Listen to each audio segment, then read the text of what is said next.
شروع اللہ کے نام سے جو بڑا مہربان نہایت رحم والا ہے۔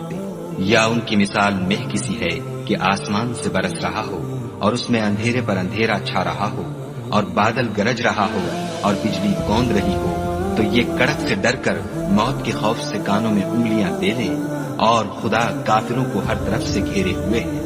قریب ہے کہ بجلی کی چمک ان کی آنکھوں کی بصارت کو کچک لے جائے۔ جب بجلی چمکتی اور ان پر روشنی ڈالتی ہے تو اس میں چل پڑتے ہیں، اور جب اندھیرا ہو جاتا ہے تو کھڑے کے کھڑے رہ جاتے ہیں۔ اور اگر خدا چاہتا تو ان کے کانوں کی سنوائی اور آنکھوں کی بینائی دونوں کو زائل کر دیتا۔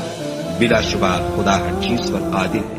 لوگوں، اپنے پروردگار کی عبادت کرو جس نے تم کو اور تم سے پہلے لوگوں کو پیدا کیا تاکہ تم اس کے عذاب سے بچو، جس نے تمہارے لیے زمین کو بچھونا اور آسمان کو چھت بنایا، اور آسمان سے میں برسا کر تمہارے کھانے کے لیے انواع و اقسام کے میوے پیدا